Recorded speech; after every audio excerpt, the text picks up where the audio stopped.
Deus. Paz do Senhor, igreja. Amém. Mais uma vez estamos aqui. E os irmãos estão de parabéns, né? Plena quinta-feira.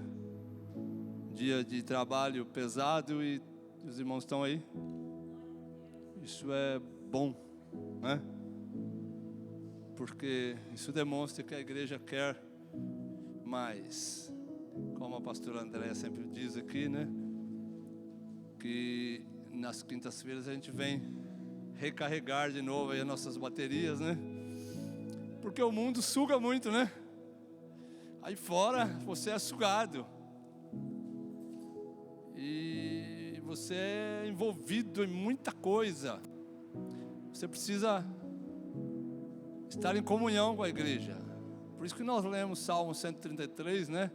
Quão bom e quão maravilhoso é que os irmãos vivam em união.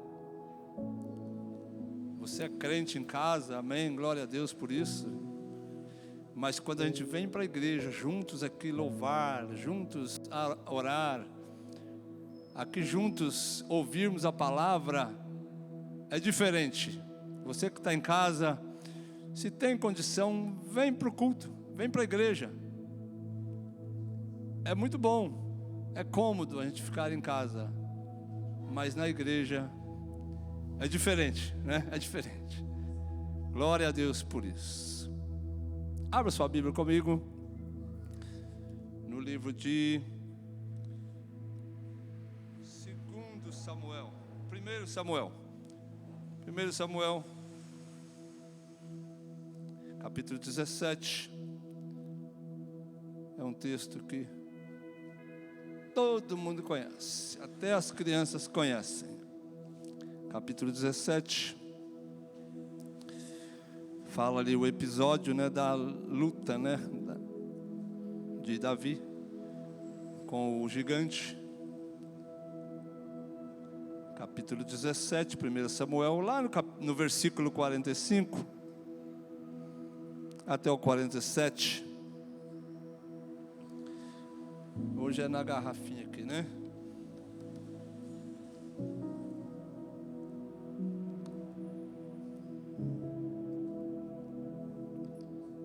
Podemos ler?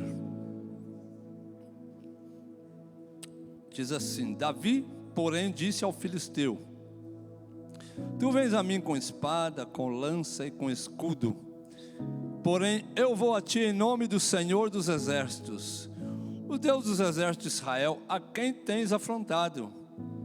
Hoje mesmo o Senhor te entregará na minha mão, ferir-te-ei e tirarei a cabeça, e os corpos do arraial dos filisteus darei hoje mesmo às aves dos céus e às bestas da terra. E toda a terra saberá que há Deus em Israel, e saberá toda a congregação que o Senhor salva, não com espada nem com lança, porque do Senhor é a guerra, e Ele vos entregará na nossa mão. Aleluia, glória a Deus. O tema desta mensagem, não sei se está ali: a ousadia vence o medo. Quem tem medo aí?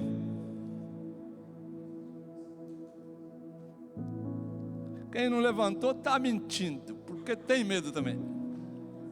Todo mundo tem medo, viu? Você não levantou a mão porque você ficou com medo de levantar a mão, mas você tem medo. Isso já é um medo. Todo mundo tem medo. Tem gente que tem medo de escuro, né? Tem gente que tem medo de trovão, de relâmpago. Eu tenho medo de cachorro.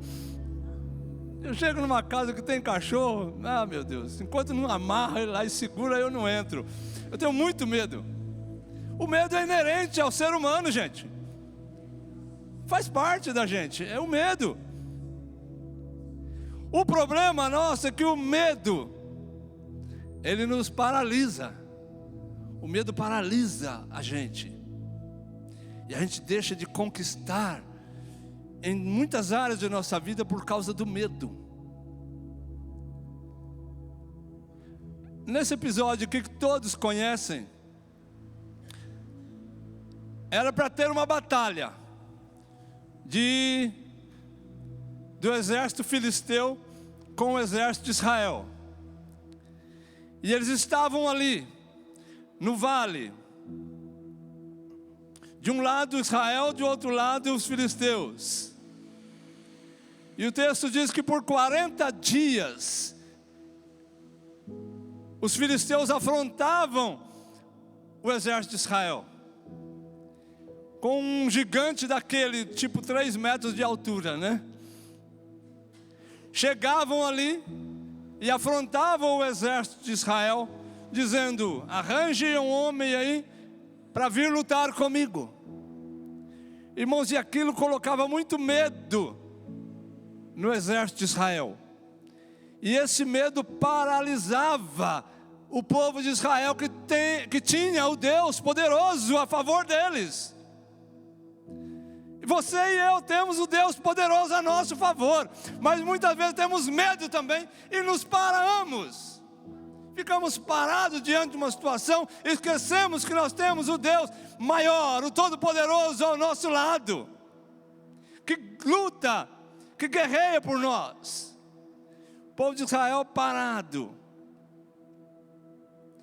aceitando as afrontas. Irmãos, o medo na área física é normal, mas na área espiritual não é normal, porque nós temos o Deus poderoso a nosso favor. E no mundo espiritual o inimigo sabe quando você tem medo, e ele afronta você, e você para diante da obra do Senhor, porque você fica com medo do inimigo e vê o inimigo muito grande. Israel parou porque ele via um inimigo muito grande diante dele.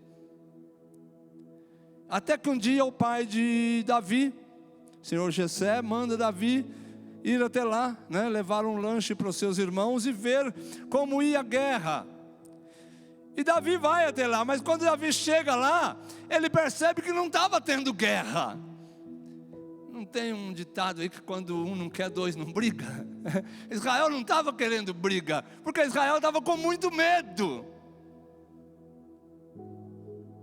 E Davi olha e fala: ué, que notícia eu vou levar para o meu pai? Não está tendo guerra aqui, cadê a guerra? E o texto diz que bem quando Davi chega ali, está chegando o exército dos filisteus e afrontando Israel. E Davi olha ali e fala: ué, vocês vão ficar parados diante desta afronta? Deixando que o inimigo afronte o exército do Deus vivo, o exército do Deus Todo-Poderoso? Vocês vão parar diante disso? Não, isso não pode acontecer. E ele disse: olha, eu vou lutar com esse aí. Quem ele pensa que é? Eu vou lutar. Ele tomou as dores, repreenderam ele, seus irmãos repreendeu. O próprio rei Saul disse para ele: você não pode, não tem condição, a desigualdade é muito grande, não tem condição, você é um garoto, você não tem treino nenhum, ele é treinado, ele é campeão, não dá. Mas Davi assume a posição de servo de Deus. Isso que nós precisamos, irmãos, assumir a posição de servo. Quando nós falamos aqui que cremos num Deus poderoso, num Deus que faz, num Deus que tem toda a força, nós precisamos assumir isso na nossa vida. Davi sabia disso, e ele assume então a posição de servo, de ungido, e disse: isso não pode ficar assim. Quem ele pensa que é? Incircunciso. Incircunciso era aquele que não tinha aliança com Deus. E Israel tinha a circuncisão, tinha a aliança com o Deus Todo-Poderoso. E quem não tem aliança com Deus, não tem direito de afrontar quem tem aliança com Deus. Não podemos calar diante de quem não tem aliança com Deus. E Davi assume então a posição. Emprestaram para ele, o rei emprestou para ele as suas roupas, as suas armaduras. Ele tenta colocar aquilo, mas ele não se deu bem com aquilo. Ele disse: não, ficou pior. Com essas vestimentas aí ficou pior, eu vou assim mesmo, porque eu vou no nome do Senhor dos Exércitos. E olha, ele vai chegando, Eles então vão se encontrar. Irmãos, Davi não está focado no tamanho do gigante. Davi está focado no objetivo dele, que é derrubar o gigante. Nós perdemos a batalha muitas vezes porque nós focamos no tamanho do problema. Mas precisamos focar no nosso objetivo, que é vencer o problema, vencer a batalha. Davi estava focado, ele é grande, mas eu estou focado na vitória. Eu vou em nome do Senhor dos Exércitos, ele vai cair por terra. Davi foi com tanta confiança, que Davi fala para ele: você vem para mim, contra mim, com espada, com escudo e com lança. São os recursos humanos que ele tinha, que o gigante tinha. E ele não conhecia os recursos espirituais que Davi possuía. Esta é a diferença da igreja. O mundo não conhece os recursos que nós possuímos, que a igreja possui: o nome de Jesus, o poder do Senhor. O mundo não conhece. Ele não sabia que Davi já era escolhido de Deus.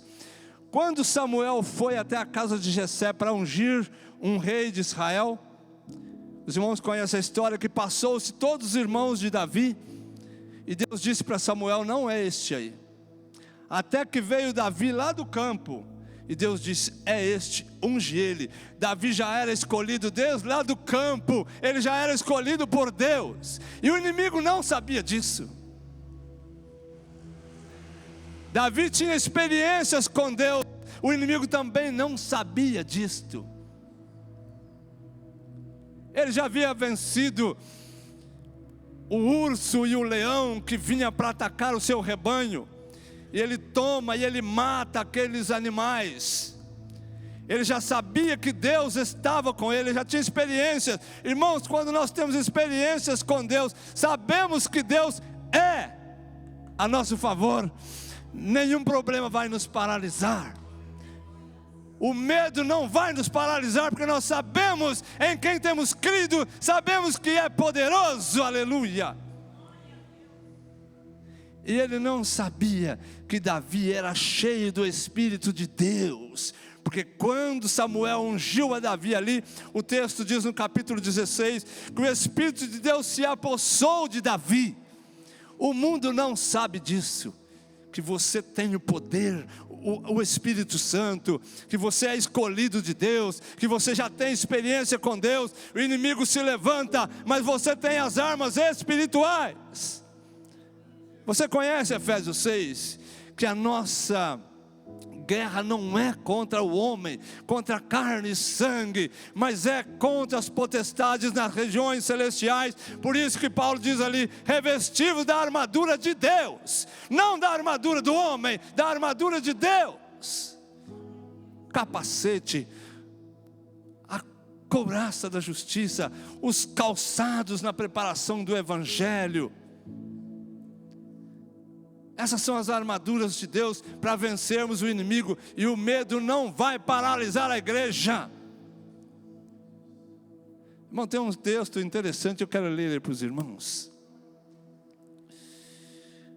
de homens valorosos, de homens que não param diante do inimigo. 1 Crônicas 12, é muito interessante esse texto. Cara de leão, aquele que crê no poderoso. Os homens que vieram a Davi para ajudá-lo. 1 Crônicas 12, de 8 a 15, diz assim: dos gaditas se retiraram a Davi ao lugar forte no deserto, varões valentes, homens de guerra, para pelejar, armados com rodela e lança.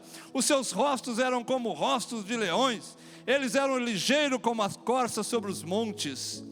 Ézer o cabeça, Obadias o segundo, Eliabe o terceiro, Mismana o quarto, Jeremias o quinto, Atai o sexto, Eliel o sétimo, Joanão o oitavo, Euzabade o nono, Jeremias o décimo, Macbanai o 10º. Estes dos filhos de Gade foram os capitães do exército. Um dos menores valia por 100 e um dos maiores valia por 1000. Estes são os que passaram o Jordão no mês primeiro, quando ele transbordava por todas as suas ribanceiras, e fizeram fugir a todos dos vales do Oriente para o Ocidente. Homens valorosos, homens valantes, cara de leão, é aquele que está cheio do poder de Deus, que o mundo não para ele, o medo não paralisa ele. Irmãos, a igreja não para por nada. Quer ver uma coisa que meteu medo em todo mundo, na humanidade geral? No mundo inteiro? Pandemia. Gente do céu, quem não ficou com medo no início da pandemia? E era meio apavorante o negócio, porque uma coisa que a gente nunca viu na vida, desse tamanho. E a gente ficava preocupado, empresas parando com os trabalhos, lojas fechando, comércio fechando, igrejas tendo que fechar as portas. Eu disse, meu Deus, o que é isso? Mas glória a Deus que temos homens cara de leão, que não param por nada, que prosseguem. Mesmo com as portas fechadas, tinha homens e mulheres dentro da igreja orando. Se não podia fazer um culto com pessoas, tinha o culto online. Quando o diabo pensa que vai parar a igreja prossegue. Quando o diabo pensa que a igreja não vai mais andar, ela continua. Não dá para fazer culto de portas abertas? Não podemos reunir, aglomerar? Temos a internet, nós podemos entrar nas casas, as pessoas não podem vir aqui, a igreja vai até elas. Mas quando o diabo pensa que armou uma estratégia para parar a igreja já tem uma outra estratégia, porque Deus está na frente. Quando pensavam que matavam os crentes, colocavam os crentes nas arenas, que eram comidos por leões, que eram queimados, homens serviam de tocha humana para iluminar Roma, o evangelho crescia mais, sabia? É aí que o evangelho crescia mais. Alguém já disse que o sangue dos crentes é que fazia a igreja crescer. Irmão, você lembra da história dos companheiros de Daniel, não é? Quando o rei levanta uma estátua e dá uma ordem para que todos adorem e prostrem diante daquela estátua, aqueles homens não fazem isto, o medo não paralisa eles. Todos se dobrando diante de uma estátua, estes homens crendo no Deus dos exércitos, disse, nós não faremos isso, porque Deus vai nos livrar, e se Ele não nos livrar, ó rei, fique sabendo que não vamos prostrar diante desta estátua. O medo não paralisou, a ousadia venceu o medo, e eles foram. Irmão, mas eles foram para a fornalha. Foi, mas Deus foi junto. Eles foram, mas o Senhor foi junto. Irmão, estou numa fornalha ultimamente. Fica tranquilo, irmão, Deus está junto com você, aleluia. Está queimando, irmão, não estou aguentando fogo. Deus está junto com você. Quando o diabo olhar, não vai ver só você, ele vai ver o Filho de Deus junto com você dentro do problema. Dentro da situação, ele verá Jesus ao seu lado, dizendo, eu vou com você. Vai firme, meu filho, vai firme, meu filho, não pare, eu estou com você. Você é vitorioso, cara de leão, não para por nada. Não para por nada. Irmãos, a igreja, todas as histórias de avivamentos, os grandes avivamentos sempre vieram através de perseguição. Grandes avivamentos através de perseguição. E aí, se você vai ler o livro de Atos, a gente vê que a perseguição fazia a igreja crescer. Pedro, que foi medroso, deixou o medo vencê-lo e negou Jesus. Quando Jesus estava diante do Sinédrio, estavam prendendo Jesus, Algumas pessoas chegaram e reconheceram Pedro e diziam: você estava lá, você estava lá, você é um deles. Por 3 vezes Jesus já havia dito para ele que ele ia negar antes que o galo cantasse. E ele nega realmente a Jesus, porque o medo venceu ele. Mas lá no capítulo 2 de Atos, quando recebem o poder do Espírito Santo, o medo agora foi embora. E quando as pessoas começam a zombar deles, dizendo que estavam cheios de mosto, estavam embriagados, Pedro se levanta na autoridade do Espírito Santo e prega para aqueles homens, e o texto diz que só nesta mensagem cerca de 3.000 almas se rendem aos pés do Senhor, porque o medo foi vencido pela ousadia. E a ousadia só vem sobre a sua vida quando você recebe mais de Deus. A igreja só é ousada quando ela está cheia do Espírito Santo. É isso que dá ousadia para a igreja. Pedro sai no capítulo 3 de Atos. Pedro e João vão para o templo orar. Vocês conhecem a história. Encontra um homem ali pedindo esmolas. Ele diz: não tenho esmola, mas o que eu tenho te dou. Em nome de Jesus, levanta e anda. Isso dá um alvoroço ali no templo, gente. Os homens da lei queriam prender aqueles homens, queriam parar aqueles homens. E eles começaram então a se programar para poder paralisar os apóstolos e dizer: vocês não vão mais falar no nome desse Jesus. E Pedro, cheio da autoridade do nome de Jesus, dizia: e mais importa obedecer a Deus do que aos homens. Nós não vamos deixar de falar do que temos visto e ouvido. E eles prosseguem. A perseguição aperta mais ainda, mas a igreja continua crescendo mais ainda. Eles não param.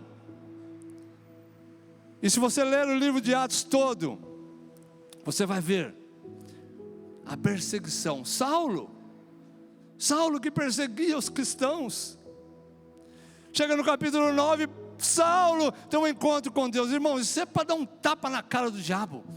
Isso é para desmascarar a obra de Satanás, que usava esses homens para afrontar a igreja, para se levantar contra a igreja, para perseguir a igreja. Agora, o próprio Saulo, Jesus chega diante dele no caminho de Damasco, e diante daquele resplendor da glória do Senhor, Saulo cai por terra, reconhecendo que Ele é Senhor, e diz: Senhor, quem és tu? E dali para frente, Saulo então começa a pregar. Irmãos, veja, o objetivo de Satanás era usar Saulo para perseguir a igreja. Mas Jesus entra na história de Saulo e vira a situação, muda a história. Muda a história de Saulo, muda a história da igreja. Quantas igrejas Paulo agora não implantou? Por causa da perseguição. A perseguição, ela é ruim, mas de vez em quando ela vem para nos colocar na posição. O que eu vi de crente orando e jejuando no começo dessa pandemia, gente do céu, foi até feito aí um dia de jejum e oração no começo, né? Os cristãos participaram deste dia de jejum e oração, porque, gente, eu estou com medo, eu vou orar porque eu estou com medo. Já viu? Quando a gente está com medo, a gente clama pelo sangue de Jesus, pelo nome de Jesus, misericórdia, Senhor. Quando você está em aperto, você clama. Já percebeu isso? Você liga para o pastor: ora por mim, pelo amor de Deus. Liga para um irmão que você confia: ora por mim, por esta situação. Eu vou jejuar essa semana por causa dessa situação, porque a perseguição chegou até a sua casa e você precisa orar mais. E saiba disto, que a perseguição, ela vem, mas o escape também vem, e você cresce na presença do Senhor. A perseguição chegava e a igreja crescia. O medo não vai parar a igreja, irmãos. A igreja não para. A igreja não para. Pode sofrer. Muitos sofreram, muitos morreram. Muitos estão morrendo hoje ainda. Brasil, nós somos abençoados demais. Mas tem países aí, irmãos, que o camarada vai pregar, se ele sai com a Bíblia na mão, ele é preso. E tem missionários, pastores morrendo porque pregam a palavra de Deus. Isso ainda até acontece. Mas é nesta perseguição que a igreja cresce. É nesta perseguição que você cresce. É diante do problema que você está enfrentando que você cresce. E a Bíblia diz que não vem nenhum problema, nenhuma provação que nós não suportamos. Às vezes pensamos que está demais, que não vamos suportar, mas aí nós vencemos, saímos lá da frente e podemos cantar: assim que venço, assim que luto minhas guerras. Parece que estou cercado, mas sou guardado por ti. Parece que não tem mais escape, estou num desemprego, eu olho para a situação, não vejo saída nenhuma. Parece que estou cercado, mas estou guardado pelo Senhor. Quem já ficou desempregado e passou fome aqui? Já ficou desempregado? Quem já ficou desempregado? Quem já passou fome quando estava desempregado? Não, né? Eu fiquei desempregado algumas vezes, mas nunca passei necessidade. Parece que nessa hora, parece que Deus provia mais ainda. Interessante, né? Parece que nessa hora Deus provê mais recursos. Porque Deus usa um, usa outro, levanta outro e te abençoa. Irmãos, eu estava num culto uma vez, algumas experiências, né? Bacana com Deus, né? Estava num culto um domingo à noite, no início do casamento, a primeira filha, criancinha, estava desempregado, não tinha dinheiro nem para ir procurar emprego no outro dia. No final do culto ali, conversando, estava para ir embora, para despedir, veio o irmão despedir e colocou uma nota dentro do meu bolso. Falei: glória, está caindo do céu. Cheguei em casa, eu fui ver, era dinheiro para comprar leite para a criança, era dinheiro para pagar a passagem do outro dia, para ir procurar o emprego. Eu falei: que Deus tremendo, que Deus maravilhoso. É um Deus que provê. Passamos por estas lutas, mas nunca passamos a necessidade, porque nós estamos na palavra. Davi mesmo disse, né? Eu fui moço, agora sou velho. Eu nunca vi um justo desamparado, nem a sua descendência a mendigar o pão. Porque confia num Deus da provisão, no Deus poderoso, no Deus grande.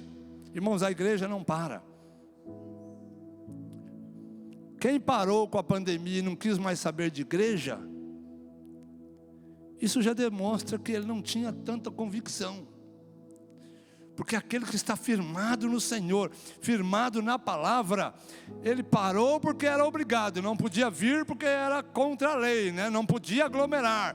Mas assim que teve a oportunidade, correu para a igreja, porque é lá que eu vou receber a palavra, é lá que eu vou receber o alimento, é lá que eu vou estar em comunhão, é lá que eu vou aprender mais, é lá que eu vou ter autoridade para pisar a cabeça de Satanás. Quem gostou de ficar em casa e não veio mais, já demonstra que tinha suas dificuldades. Mas está na hora de voltar. Você que ficou em casa, que está com medo até hoje. Quantas vezes eu vi irmãos: irmão, você não voltou mais na igreja? Irmão, tem que se prevenir, né? Eu cheguei na casa de uma irmã uma vez, muito amiga da gente. Ela de longe, lá só no portão, fazia tempo que não havia, de longe, não veio nem pegar na mão. Paz do Senhor, desculpa, não vou abrir não, porque sabe como é que é, né? Eu falei: mas então não pode ir no mercado, não pode ir na padaria, não pode sair do portão, né? Esses medos, irmãos, vêm paralisar o homem na vida espiritual, porque você não pode deixar de sair de casa. Ninguém deixou de sair de casa, mesmo na época grave da pandemia. E muitas vezes tem que se prevenir, é melhor não ir, melhor ficar em casa. E o nosso corpo, ele é folgado, né? Ele acostuma, e você não vai um dia, não vai o outro, e daqui tem 1 mês, 2 meses que você não vai, e você não quer mais ir para a igreja. Mas você não fica em casa lendo a Bíblia, orando e louvando o tempo todo, não fica. Tem Netflix, tem a série lá, tem tanta coisa para você entreter, e olha, mas glória a Deus, por isso que eu disse que os irmãos são campeões, porque estão aqui, porque vieram, porque vêm toda quinta, vêm aos domingos, aqueles que podem, vêm também aos sábados, estão sempre buscando. O medo não vai paralisar a igreja, irmãos. Vamos ficar de pé. A ousadia vence o medo.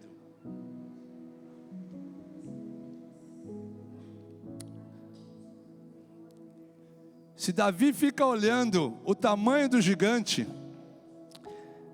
ele tirava os olhos do foco, que era derrubar o gigante. Você já ouviu aquela frase? Não diga para Deus o tamanho do seu problema, mas diga para o problema o tamanho do seu Deus. É mais ou menos assim. Senão a gente fica focado no tamanho do problema e esquece de focar na vitória que Deus tem para nós naquela situação. Você não vai parar, a igreja não vai parar. Dá para a gente cantar esse cântico aí? Como que é mesmo? Assim que luto minhas guerras, assim que luto minhas guerras, com louvor, com oração, com estudo da palavra, com comunhão com a igreja, assim que luto minhas guerras. E se você tem um problema, coloca nas mãos de Deus, apresenta o seu problema também para a igreja orar por você, porque juntos somos mais fortes. Juntos somos mais fortes. Nós temos orado aqui todos os cultos, né, pastor? Todo final de culto, oramos por vários pedidos aqui. E é exatamente isso. Não fique sozinho, não tente sozinho. Traga para a igreja vai lutar com você. É assim que lutamos nossas guerras. Quando pensamos que estamos cercados, aí que somos guardados por Ele. Vamos louvar com esse cântico?